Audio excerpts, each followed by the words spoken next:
Mohamed yaakaar nga ni Amara Diouf dina imposer Fenerbahçe wala c'est une mesure soit de sa part d'aller dans la concurrence. Bon, déjà Amara Diouf, déjà il faut que nous trouvions le rythme déjà. Amara Diouf, ça fait 2 ans qu'il ne joue pas au football. Hein. Amara Diouf, c'est blessure sur blessure. Amara Diouf, c'est voilà.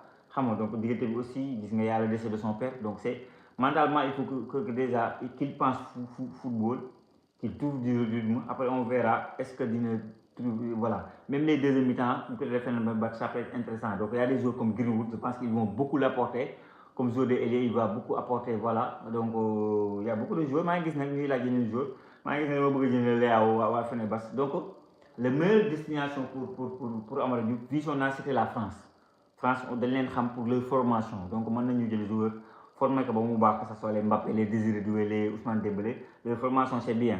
Tu t'adaptes au football français après nga dem bu ñu sañoon ni Ismaïla Sarr def lay def ni Sadio Mané def lay def tous ces joueurs là Lamine Camara keneen ak keneen c'est la France def leen defaat benn formation malheureusement pour lui donc Fenerbahçe ne kenn xamu leen pour leur formation Fenerbahçe dañ leen xam pour ay joueurs yu pare ay joueurs yu ñor ay joueurs anciens gloire ay joueurs yu xamante ne c'est claquant am nañu tout et tout maintenant il a le talent pour jouer dans le championnat turc mais pour l'instant déjà ne brûlons pas les étapes ne retrouver rythme na am ay station de football ne retrouver du plaisir de jouer au football nekk sax ci petite catégorie bu nekk ci réserve bu Fenerbahçe xam nga kii taal retrouver benn rythme bu baax et après mu am gagner du temps parce que ñu ngi naan Greenwood mais Greenwood il joue sur le côté droit donc alors que Amara Diouf joue à gauche et mën na nekk tamit en haut xam nga avec un autre attaquant donc autour d'un attaquant aussi Amara Diouf ça va être très intéressant.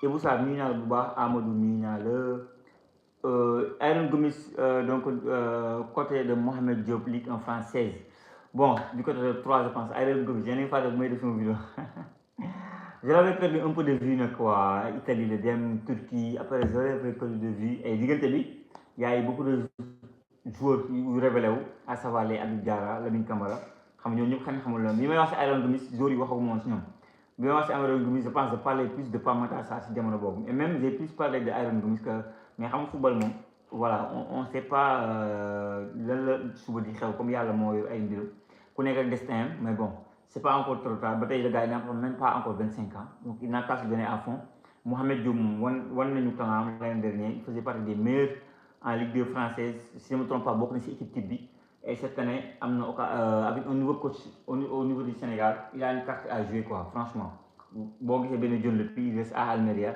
tu sens que John Lopy c'est comme s'il n'est pas ambitieux donc Mohamed Diop day nekk si course bi Aaron Gomis day nekk si course bi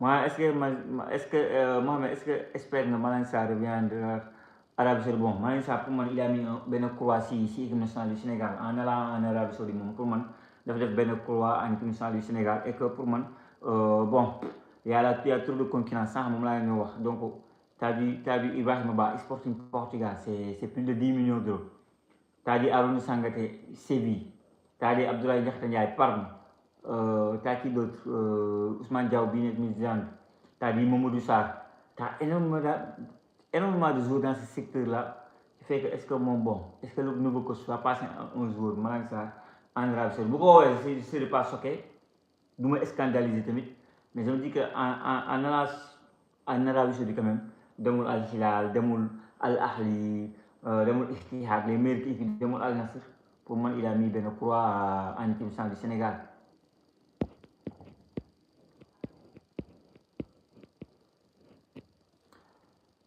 Si Habib est très bon, mais Vieira peut nous apporter beaucoup plus sur le côté binational. En plus, c'est quelqu'un qui peut regarder en face tous nos joueurs sans complexe le haut niveau. Voilà, bon, je peux comprendre quand Vieira entre dans une vestiaire, c'est Vieira quand même. C'est le gars qui est passé par Arsenal, Juventus.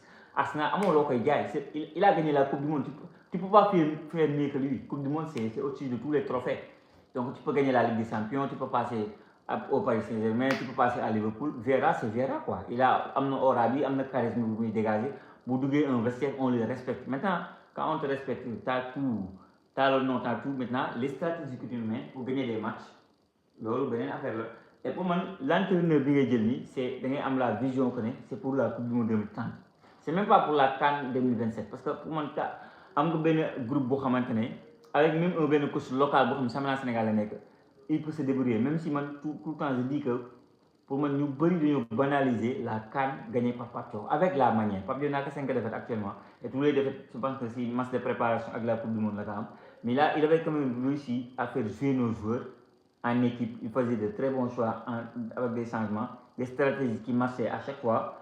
Maintenant arrivé en Coupe du Monde il est passé à côté, c'est vrai, mais rien ne me dit que Vieira va réussir la même chose. Donc faut pas faire n'importe quoi. Tu as une CAN que tu dois jouer en 2027 qui est très important parce que la CAN après CAN bobo, ça va passer par 4 ans après la Ligue des Nations africaines moins chaud. Donc faut pas recommencer à zéro parce que tu prends un coach, il ne réussit même pas, même demi-finale par exemple, il est éliminé. Tous les Sénégalais vont se dire que bon, du moment que nous avons pas que Coupe d'Afrique, il y a donc éternel recommencement le nekk, on va jamais s'en sortir quand même. Là aussi il faut le dire.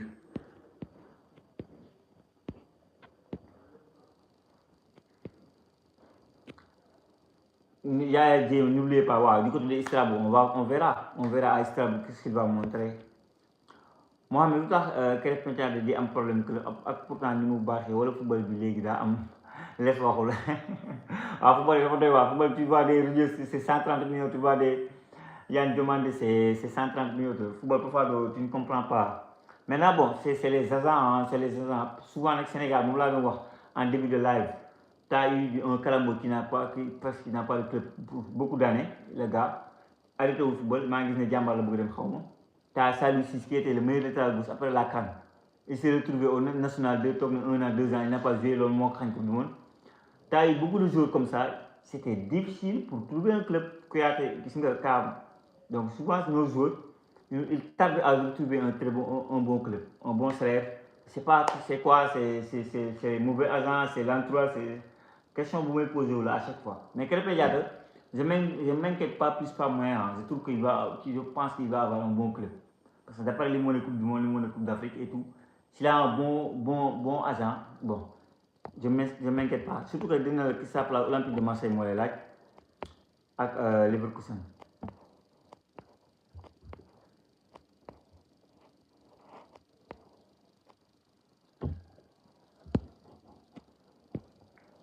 Moi, votre club a-t-il un lien quelconque avec la Côte d'Ivoire? Mon club, l'Olympique de Marseille, pourquoi tu dis ça? Avec un bon sélectionneur, un bon choix des hommes, le Sénégal peut regagner pendant une longue durée sur l'Afrique. Donc, là, me dit Mohamed Yakar Fall. Mohamed, votre club, bon, vous n'avez pas compris. Ah, Malang Sarr, quand Aruna Sangate, Dejel Place, équipe nationale. Salut, gis nga. Ismaël Sarr xamul dara non Mbaye Dia bu wax loolu ëpp naa def. Que pensez-vous de l'offre d'Al Hilal pour Iliman Ndiaye? Il part ou pas? Bon, man dama bokk ci ñuy gëm ne Iliman Ndiaye il doit rester dans le très haut niveau quoi. Iliman Ndiaye c'est lui moo toog benn interview kañ jox ko sukkar kañ jox ko lem le gars il s'est dit man dama war a gagner Ballon d'Or mondial, je veux gagner la Ballon d'Or, Messi c'est mon idole, je veux écrire l'histoire du Sénégal, c'est pas en Arabie Saoudite que tu vas faire ça. Non frère, donc essaye de jouer la Ligue des Champions, essaye de réaliser tes rêves. À 30 ans, à 32 ans, le même âge que Gana Gueye, le même âge que Sadio Mané. Sadio Mané a tué le game. Avant, il a tout réussi en Europe.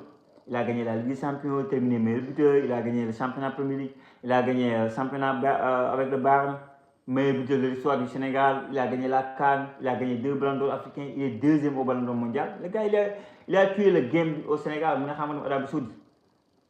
Kalidou Koulibaly a fait le tour de l'Europe après mu dem. Mais tu peux avoir 26 ans, même si ta salaire, disons, dañ koy yokk à 10 fois, xam nga voilà, c'est les agents dinañ si gis seen bopp. Everton dina si gis boppam parce que Everton maa ngi keroog waa West Ham jaay nañ benn joueur hollandais Somerville, xam nga si je ne me trompe pas, à 80 millions d'euros. Donc Everton xaalis bi ñu bëgg a jaay Iliman Ndiaye déjà ils vont se trouver donc si seen bopp. Iliman Ndiaye aussi dinañ si gis boppam. Mais est-ce que sportivement tu vas di nga si gis sa bopp? La question là. Surtout qu'il y a une rude concurrence en équipe nationale du Sénégal sur les flancs en tout cas. Donc si tu pars en Arabie Saoudite, est-ce que tu dois être titulaire? Point d'interrogation là bu baax parce que le niveau que les gars jouent yow doo ko jouer même si Je ne dis pas que bon est Arabie Saoudite, non, non, non, je ne dis pas ça. Beaucoup de joueurs à Arabie Saoudite arrivés à l'équipe nationale, ils ont gagné un mais pour qu'un joueur progresse, tel plan, de plan, voilà. Guignez Théo Hernandez. Donc le niveau a largement baissé depuis que Milan AC à Al Hilal. Donc le niveau a baissé. Même Koulibaly, le Koulibaly de Napoli, ce n'est pas le Koulibaly d'Al Hilal. Disons-nous la vérité, c'est là, la réalité, c'est ça. On a beau faire le discours, voir ça là, pourtant c'est bon, Cristiano Ronaldo, Félix Mohamed Simaka, mais le niveau baisse, il y a des joueurs comme Commando, convoqué dans une sélection, Diaby, convoqué dans une sélection, Fabio, le niveau a carrément baissé, de ce que l'on a vu. Et Danilo a beaucoup de joueurs qui ont eu Arabie Saoudite. Parce que le niveau, l'intensité que la première ligne met sur son championnat, ou l'aspect physique de l'Amérique française, mais à tous ces championnats-là,